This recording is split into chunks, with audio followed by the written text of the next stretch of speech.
नमस्कार विद्यार्थी मित्रांनो. गेल्या तासाला आपण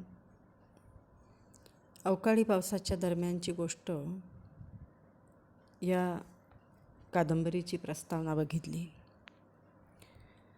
आज आपण अवकाळी पावसाच्या दरम्यानची गोष्ट या कादंबरीचे थोडक्यात कथानक बघूया. आपल्याला कथानक कळले म्हणजे इतर प्रश्न कळतील आणि कादंबरी समजून घ्यायला सोपी जाईल. ही कादंबरी ग्रामीण कादंबरी म्हणून ओळखली जाते, पण ती एक समाज वास्तवही अधोरेखित करते आणि म्हणून सामाजिक कादंबरी म्हणून पण ह्या कादंबरीकडे समीक्षक बघतात. कादंबरीतील ज्या व्यक्तिरेखा आहेत त्यामध्ये यशवंता, पार्वती हे एक ग्रामीण शेतकरी कुटुंब जोडपं, त्यांच्या मुली, त्यांचा भाऊ, पुतण्या आणि गावातील इतर मंडळी. यशवंता आणि पार्वतीचे कुटुंब हे ग्रामीण भागातील शेतकरी जीवनाचे किंवा शेतकऱ्याचे प्रतिनिधित्व करणारं कुटुंब आहे. यशवंता आणि पार्वती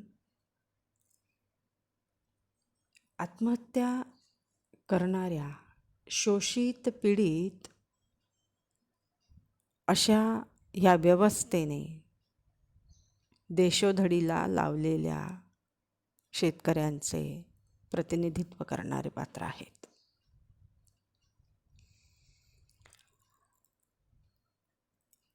गेल्या तासाला सांगितलं मी की खाऊजा धोरण म्हणजे खाजगीकरण, उदारीकरण आणि जागतिकीकरण याचा परिणाम थेट शेती आणि शेतकऱ्यांवर झाला.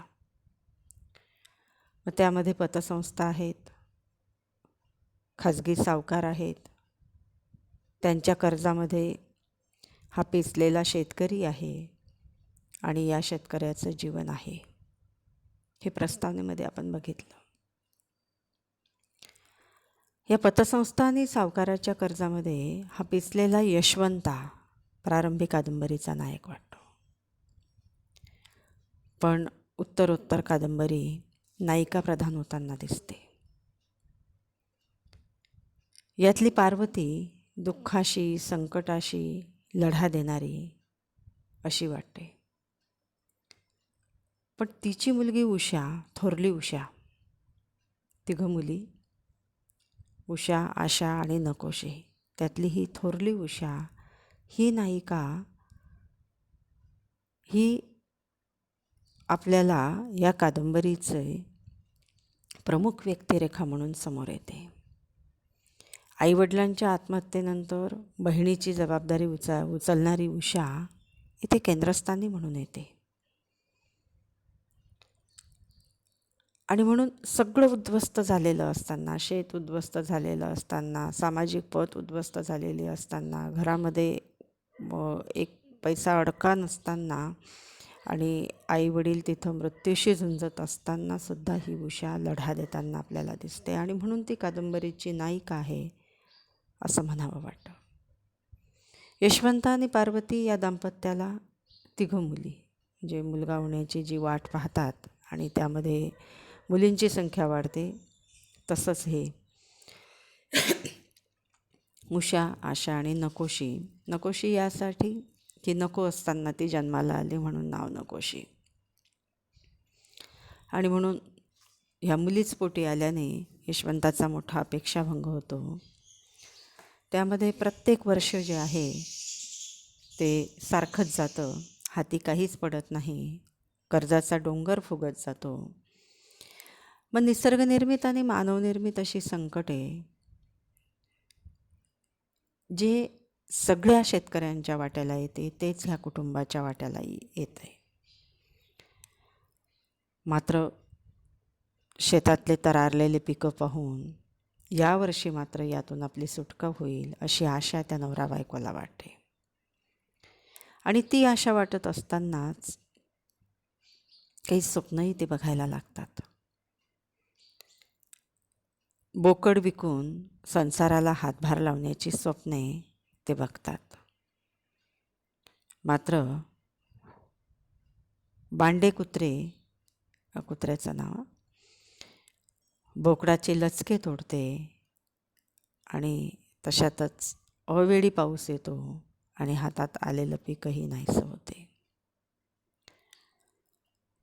त्यामुळे मग पुन्हा त्यांच्या डोळ्यासमोर पतसंस्थेचं कर्ज, सावकाराचं कर्ज हे कसं फेडायचं असा एक मोठा प्रश्न यशवंताच्या पुढे उभा राहतो.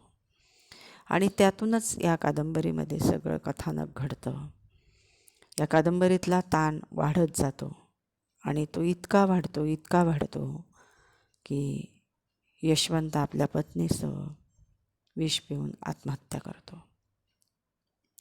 आणि मग त्यातून घडत जाणाऱ्या सगळ्या प्रसंगातून ग्रामीण समाज वास्तव, ग्रामीण समाज जीवन याचे अनेक पैलू, बरे वाईट पैलू आपल्या डोळ्यासमोर उलगडत जातात. तो एक पट उलगडत जातो. त्यामध्ये मग स्त्री प्रश्न, स्त्री शिक्षण, आंतरजातीय प्रेम, विवाहाला विरोध, जात वास्तव, सरकारी सुविधांचा अभाव, सामाजिक प्रतिष्ठा, सावकारीचा पाश, 18 विश्वे दारिद्र्य, श्रद्धा, समजुती, रस्ते, पाणी, विजेची टंचाई असे एक ना अनेक गंभीर प्रश्न आपल्या डोळ्यासमोर आनंद विंकर उभे करतात. निसर्गाची अवकृपा यातून ग्रामीण माणसाच्या वाट्याला येणाऱ्या ह्या अडचणी याचे सूचन कादंबरी करते. कादंबरीतील सुभाष, पगम, प्रसाद, दिलीप, विश्वास, सया, शंकर सावकार, विलास या प्रत्येक व्यक्तिरेखेची एक स्वतंत्र कथा आहे. आपण पात्रचित्रण घेऊ त्यामध्ये हे सगळं येईलच. त्यातून समकालीन गावगाडा, खेड्यातील मानवी समूह, त्यांची मानसिकता या सगळ्यांचं दर्शन आपल्याला घडते. खेड्यातील माणसांचं जीवन खरं तर निसर्गसंपन्न असते, पण या निसर्गसंपन्न जगण्याला या खाजगीकरण, उदारीकरणाने, जागतिकीकरणाने कसा धक्का दिला याचं पण दर्शन आपल्याला या कादंबरीमध्ये घडतं. विकासाच्या नावाखाली ज्या मॉल संस्कृती उभ्या राहिलेल्या आहेत त्या मॉल संस्कृतीने या गरीब शेतकऱ्यांचं कसं शोषण केलेलं आहे किंवा करत आहेत. या भांडवलशाही मुक्त अर्थव्यवस्थेमध्ये सामान्य शेतकऱ्यांना जगणं कसं कठीण झालेलं आहे याचंही चित्रण या कादंबरीमध्ये येतं. 1990 नंतर आलेलं हे धोरण जे आहे मुक्त अर्थव्यवस्थेचं, मुक्त भांडवलशाहीचं, त्याचा परिणाम थेट या शेतकरी जीवनावर झालेला आपल्याला दिसतो. त्याचा परिणाम थेट या स्त्री जीवनावर झालेला दिसतो. आणि त्या परिणामातून या माणसांचं जीवन कसं मेटाकुटीला आलेलं आहे याचं शोकात्म दर्शन या कादंबरीमध्ये घडताना आपल्याला दिसतो.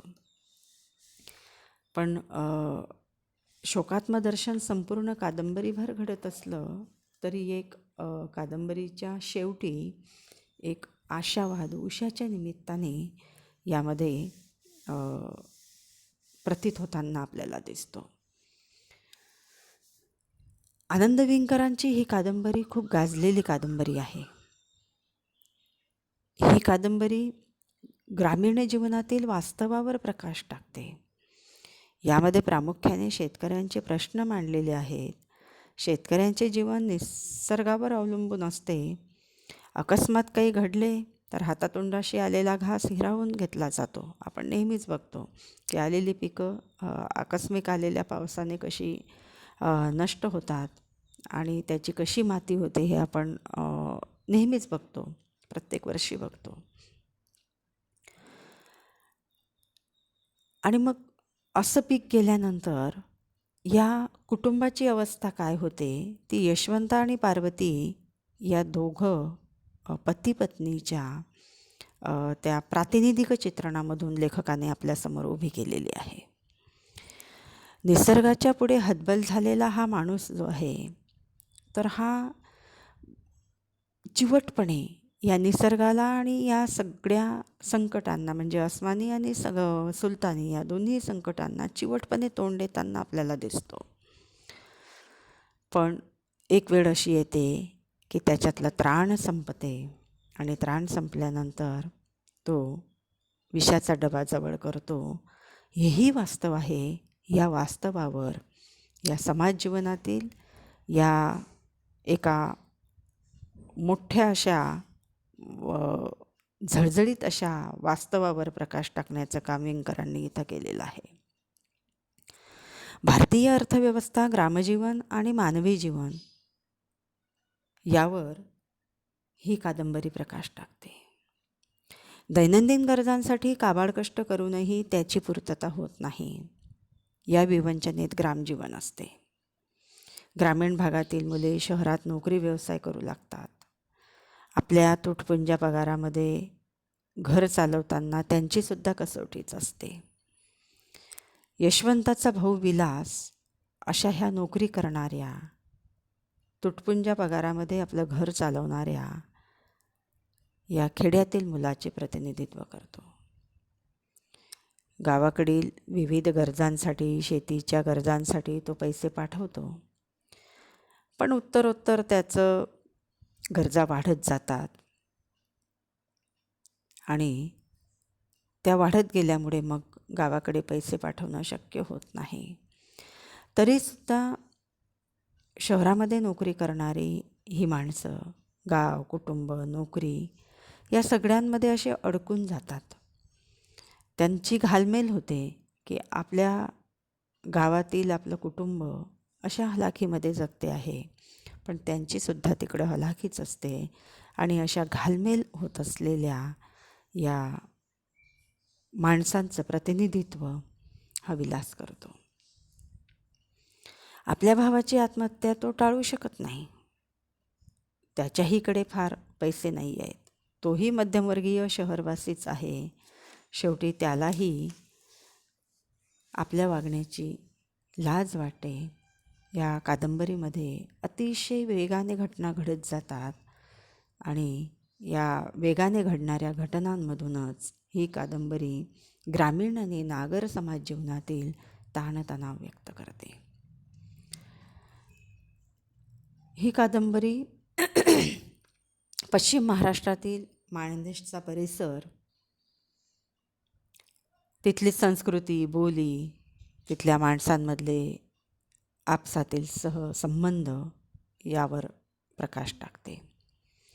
शेतीशी नाळ जोडलेले ही माणसं माणदेशातील रीतीभाती मात्र सोडत नाहीत. ग्रामव्यवस्था, सरपंच, राजकारण, त्याभोवतीचा गावगाडा, आधुनिक काळातील पंचायत राजव्यवस्था, सहकारी पतसंस्था, यंत्रे, आरोग्य सुविधांचा अभाव, यंत्रसंस्कृतीचा झालेला परिणाम, बदलते ग्रामीण जीवन, तेथील माणसांमधील किंवा व्यक्तीमधील कलह, ताणतणाव, मुक्त अर्थव्यवस्थेच्या धोरणामुळे उद्ध्वस्त झालेला शेतकरी, कर्जबाजारी शेतकरी, आत्महत्या करणारा शेतकरी, सावकार हा ग्रामजीवनातला अविभाज्य घटक, त्याचे राजकारण, आर्थिक पिळवणूक आणि शोषण करणारा हा सत्ताधीश, पतसंस्था, सहकारी पतपेढी, बँका, शेती, पूरक जोडधंदे आणि तेथील आर्थिक स्रोत या सगळ्या आशयसूत्रांभोवती ही कादंबरी आपल्याला फिरताना दिसते. ही आशयसूत्रे केंद्रस्थानी ठेवून जर या कादंबरीचं कथानक आपण बघितलं तर वेगाने घडणाऱ्या घटना अगदी अशा अंगावर येतात. इतक्या गतिमान या कादंबरीतल्या घटना आहेत. मुळामध्ये कादंबरी वाचा आपल्या लक्षात येईल की आकस्मिक एक घटना घडते आणि त्या घटनेला या कादंबरीतील पात्र सामोरे जात असतानाच आकस्मिक दुसरी घटना घडते. अशा वेगाने ह्या घटना अशा अंगावर आदळतात, त्या पात्रांच्या अंगावर आदळतात, तशा वाचकांच्या अंगावर पण आदळतात. तर अशा अगदी ओघवत्या शैलीमध्ये आणि वेगाने घडणाऱ्या या घटनांमधून कादंबरीकाराने हे कथानक अगदी आपल्या डोळ्यासमोर घडतं आहे अशा पद्धतीने चित्रित केलेलं आपल्याला याच्यामध्ये दिसतं.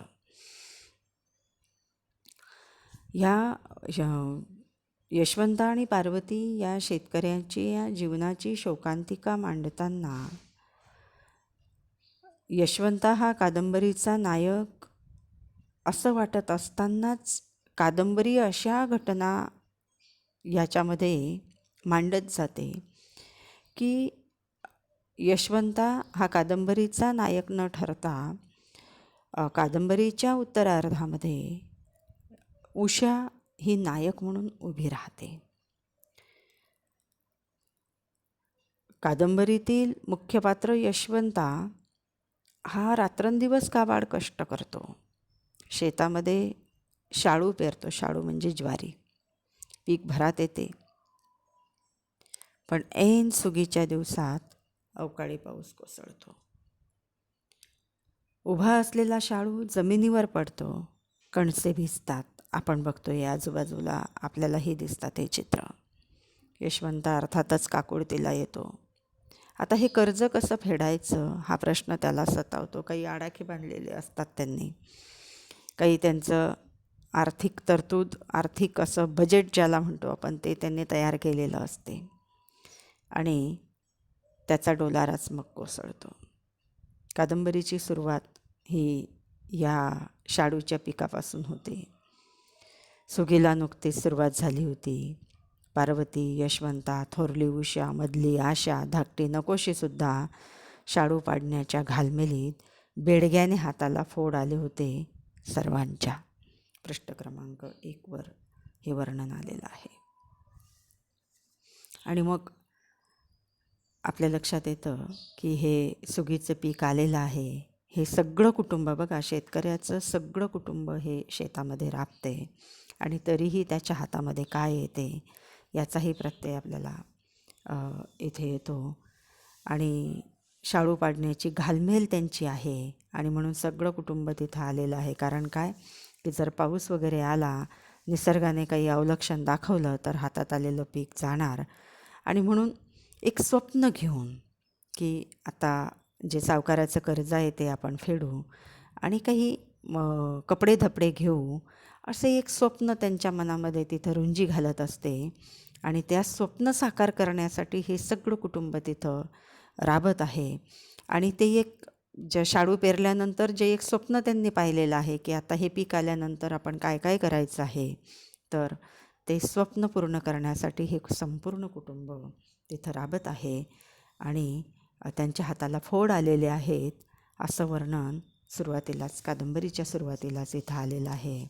त्या कुटुंबाचा परिचयही आपल्याला होतो आहे की हे पती पत्नी आणि त्यांच्या 3 मुली इथं ह्या रानामध्ये राबत आहेत. विद्यार्थी मित्रांनो, पुढच्या तासाला आपण पुढचं कथानक बघूया. धन्यवाद.